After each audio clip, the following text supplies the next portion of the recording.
एक ऐसा बीज जिसको 70 से ज्यादा कंट्रीज से लाया जाता है, फिर उसको रोस्ट करा जाता है और एट द एंड उसको ग्राउंड मतलब उसके छोटे छोटे पार्टिकल करे जाते हैं और फिर उसको पैक करके आपको बेचा जाता है। ये जो बीन्स है ये किसी किसी के लिए लाइफ का उनका हिस्सा बन चुकी हैं और इस बीन का नाम है कॉफी।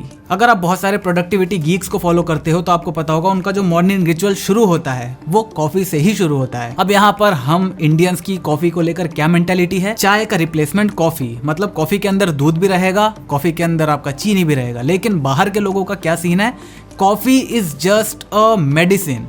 वो उनको अवेक करती है, वो उनके दिमाग के नर्व्स को खोलती है, वो उसको एज अपना डे बूस्टर की तरह लेते हैं। लेकिन क्या ये चीजें वाकई में सही है? क्या ये जितने भी मिसकंसेप्शंस बना रखे हैं या फिर इंडिया में जिस तरीके से कॉफी ली जाती है, क्या वो हमारे लिए एक्चुअल में फायदेमंद है? आज की वीडियो में इसी के बारे में डिस्कस करेंगे, तो चलिए जल्दी से वीडियो को शुरू करते हैं।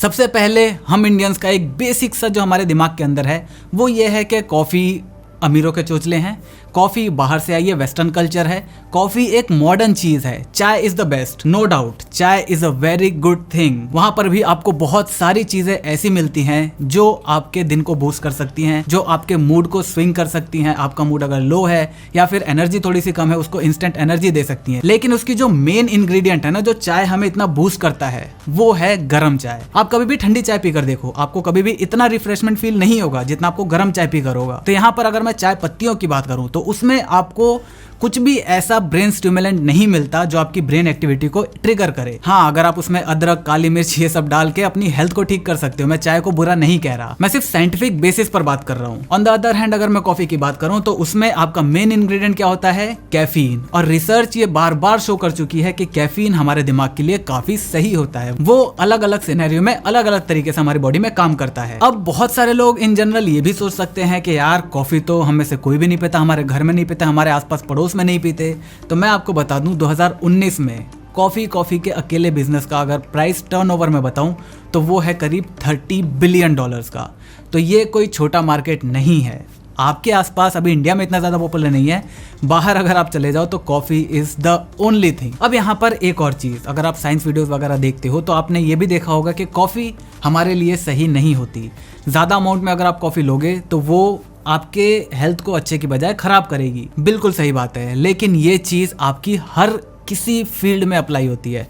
हर एक पर्टिकुलर चीज में अगर आप उसका ओवर यूज करोगे तो वो आपके लिए खराब है। अब मैंने आपको बता तो दिया कॉफी स्टिमुलेंट की तरह काम करता है, हमारे दिमाग को एक्टिव करता है, लेकिन कैसे?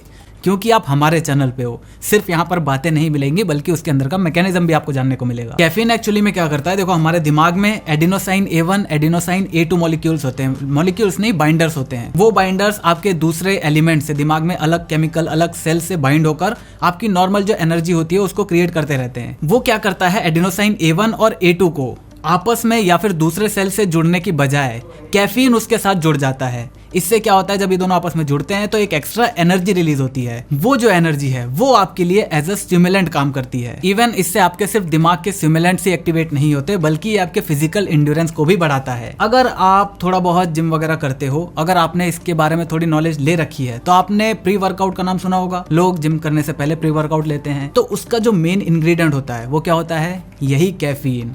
ये आपके इसी तरह एडिनोसाइन A1, A2 से जुड़कर एक्स्ट्रा एनर्जी जनरेट करता है जो आपके वर्कआउट में काम आएगा। इसीलिए अगर आप इंडियन सस्ता जुगाड़ देखोगे, और ये एक प्रो टिप भी है, अगर आपके पास प्री वर्कआउट लेने के पैसे नहीं है, आप कॉफी को एज अ प्री वर्कआउट ले सकते हो जो कि काफी सही काम करेगा। तो वेल ये ठीक है, ये हमने थ्योरेटिकल इन्फॉर्मेशन देख ली। इसका प्रैक्टिकल कोई आज तक कुछ भी एक्सपेरिमेंट हुआ है? तो हाँ, 55 लोगों के एक ग्रुप के ऊपर स्टडी करी गई है जहां पर 31 लोगों को एक ग्रुप में डिवाइड करा गया और 24 लोगों को एक ग्रुप में। इस चीज का खास ख्याल रखा गया कि दोनों ही ग्रुप के अंदर प्रोपोर्शन ऑफ सेक्स, मतलब मेल और फीमेल का प्रोपोर्शन सेम हो। एज जो है वो लगभग सबकी एवरेज निकलकर सेम ही निकल कर आए। Education, blood pressure, blood group, ये सारा कुछ लगभग सेम सा रहना चाहिए। साथ ही साथ दोनों ग्रुप में एक और चीज जो कॉमन थी वो थी कि दोनों में जो नंबर ऑफ मेल्स थे वो थोड़े से ज्यादा थे। नंबर ऑफ मेल्स ज्यादा थे, इसका ये मतलब नहीं है कि जो मैंने आपको बताया ना प्रोपोर्शन जो है वो अलग है। जैसे 4:1 का प्रोपोर्शन अगर एक ग्रुप में है तो दूसरे में भी 4:1 का ही है। तो प्रोपोर्शन अलग है और नंबर ऑफ मेल्स अलग है, इससे आपस में कंफ्यूज मत होना। तो यहाँ पर जितने ये 55 लोगों को चुना गया था, इन सब का पहले साइकोलॉजिकल टेस्ट हुआ था ताकि ये चीज कंफर्म करी जा सके कि वो मेंटली फिट है इस टेस्ट के लिए या फिर नहीं। इसी वजह से उनका MRI स्कैन भी करा गया। यहाँ पर जो नॉन कॉफी ड्रिंकर्स थे उनका MRI स्कैन दोबारा से करा गया। एक बार नेचुरली जो पहले उनका था, दूसरी बार उन्हें कॉफी पिलाया गया और उसके बाद दोबारा से उनका FMRI करा गया। जो हैबिचुअल कॉफी ड्रिंकर्स थे उनके दिमाग में ये देखा गया कि उनकी जो कनेक्टिविटी है between the two different part of brains वो आपस में काफी ज्यादा कम थी। अब इससे फायदा क्या है, अगर आपके दो दिमाग के हिस्से एक डिसीजन मेकिंग में जब काम करने लगेंगे ना तो आपकी एफिशिएंसी बहुत ज्यादा कम हो जाएगी। जैसे जब आप कॉफी पीते हो तो आप अलर्ट हो जाते हो, आप फिजिकल एक्टिविटी के लिए रेडी हो जाते हो, नींद आपकी कम हो जाती है। तो आपका एक दिमाग जो ये कह रहा होता है कि मतलब आपने सुबह से काफी ज्यादा काम किया है, आपको रेस्ट की जरूरत है। दिमाग का दूसरा हिस्सा जो ये कह रहा होता है कि नहीं यार अभी आपको काम करना है,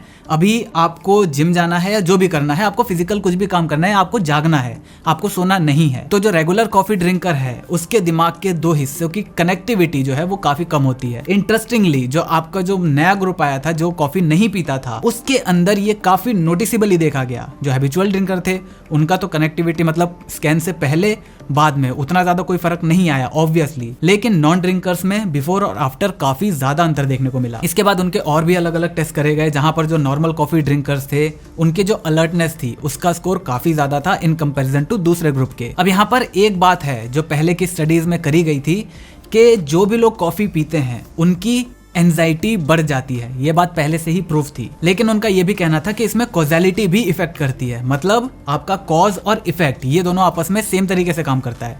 आप कॉफी पीते हो तो आपकी एंजाइटी बढ़ती है, फिर आपकी जब एंजाइटी बढ़ती है तो आप कॉफी पीते हो, कॉफी की जो कंजम्पशन की मात्रा है वो धीरे धीरे करके बढ़ती जाती है। इसीलिए आपने देखा होगा कि जो लोग पहले सिर्फ दिन में 1 कप कॉफी पिया करते थे, अगर वो लगातार 6 महीना 10 महीना 1 साल 2 साल तक ऐसा करते हैं तो उनकी कॉफी कंजम्पशन बढ़ी जाती है ऑटोमेटिकली। तो इन जनरल इस पूरी स्टडी से जो नई स्टडी हुई इससे क्या रिजल्ट निकल कर आया कि कॉफी का जो भी आपको डाउनसाइड देखने को मिलता है वो एक्चुअली में है, और जो लोग कॉफी या कैफीन का मैं कहूँ आदी बन जाते हैं वो भी कहीं ना कहीं सही है। लेकिन यहाँ पर इसका ओवरऑल कोई बहुत ज्यादा हेल्थ पे नुकसान नहीं है इन कंपैरिजन टू जो ये आपके लिए फायदेमंद है। अब यहाँ पर जो मैंने आपको स्टार्टिंग में कहा था कि इंडिया में जो लोग कॉफी को पीते हैं वो पीते हैं दूध और चीनी डालकर।